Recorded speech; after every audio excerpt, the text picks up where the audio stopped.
know. So we took the head off. Water down there. And there was iron here, so we cleaned the iron off of the side, just a rust, you know. And then this looks a little different than the other models that they have. Harley Invasion.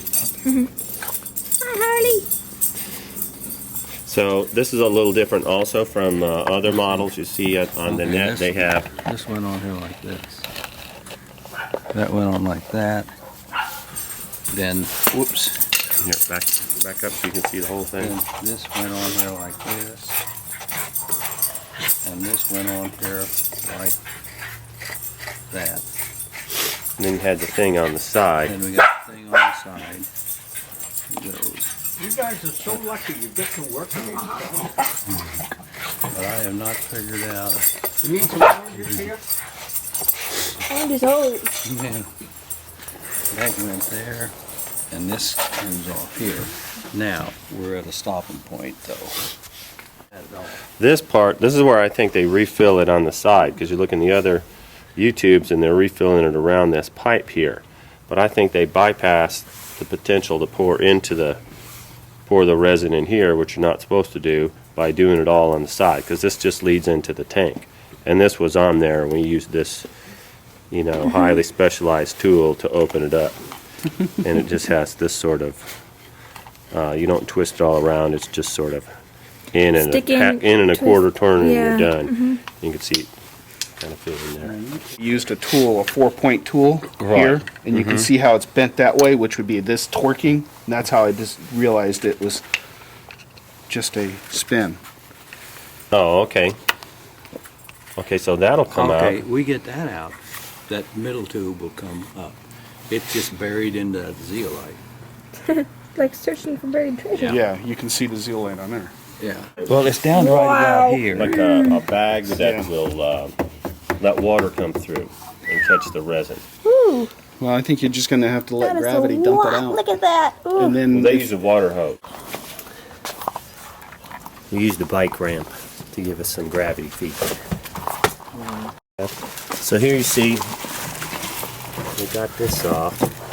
You see, it's just pouring out of there. We don't even have the hose in there yet. Okay, then we'll turn it on. yeah, there we go. Now you got it spewing out of everything. You got it coming out from here, and you're coming out to here, and I would run that until it's clear. Here's the gravel. Oh, there's the gravel. There's the gravel. So Is that gravel reusable? Yes. Okay. All right, so let me get you a bowl to put the gravel in. Keep it clean. You find it? Okay, we sieved out the. We used the sieve. And halfway between panning for gold and filtering out the old resin, we saved some of the old gravel. And then we're going to supplement that with aquarium rock. So hopefully that'll work. Okay, so we couldn't find at our local hardware store this gravel right here, and we lost some of it had too much resin in it, so we couldn't filter it out. So we're going to try this of our own ingenuity.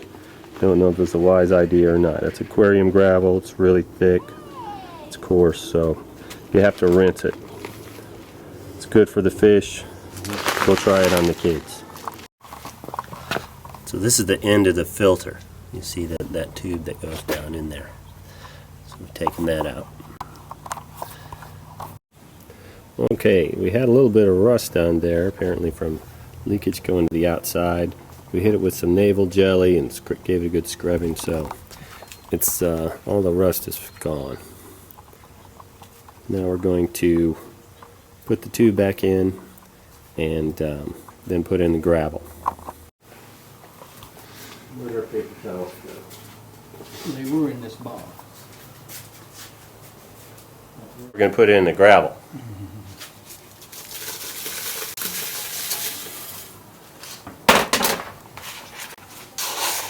Show it down in there.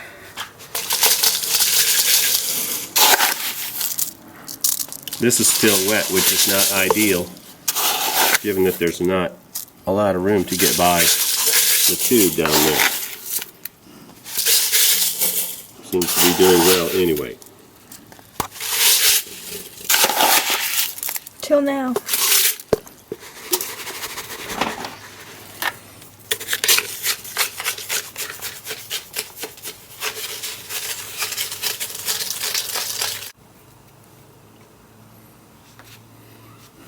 Can you see it clearly? Okay, let's. Okay.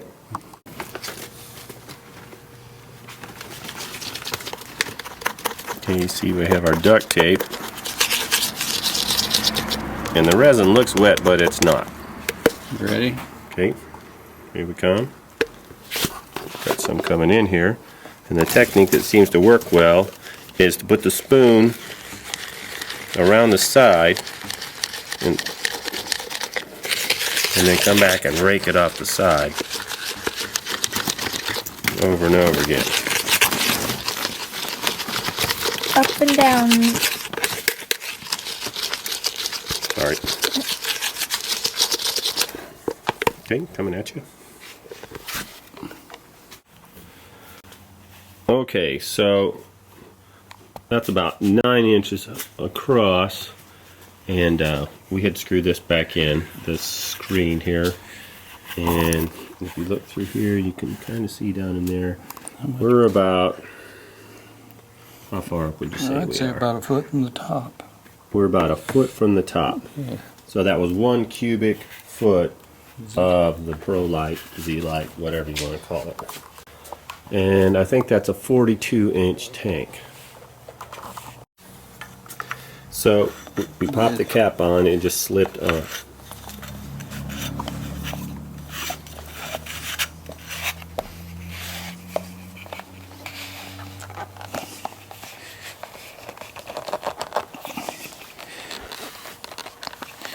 I can't see why that's got to be overly tight. Can you? As long as it's sealed. But there's no water pressure there on it. Right, it's on the inside. It's on the inside. Right. And these little flanges here, these are wings, we used a flat-headed screwdriver and not a sharp one to open it, essentially this way by tapping gently on it like that.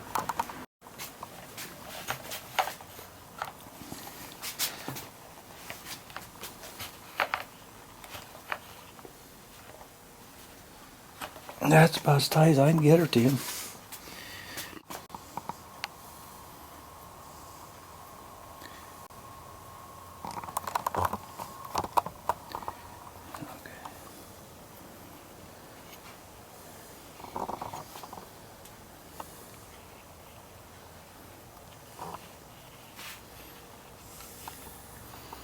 Okay.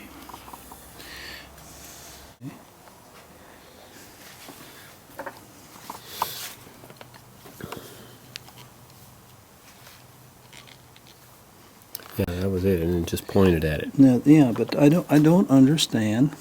It almost looks like this part is broke, isn't it? It is broke. That part right there Is it? What's broken on it? See that there? And that right there? That is Oh, broke. as if that's not supposed to come off at all. Yeah. Interesting. You could be right. So the arrow's on there. There's the arrow. And that arrow was pointing toward the tank. Right. I mean, this here motor is working. Yeah. So now this bracket here is tight from the pressure. Yeah, it's tight from the pressure Right. of the We put water. it back in. We're manually And there's no leak. doing the backwash. So this will rinse this for about 20 minutes. That was about 20 when it started. And no leaks. Here we see back here, we had the pins. That pin right there, which came out. There's a similar one right over here. Those just pulled out. We greased all the O-rings. We had this ground wire, which had plugged in there. We think it's ground wire. Of course, you got to reconnect this, which goes to your brine tank.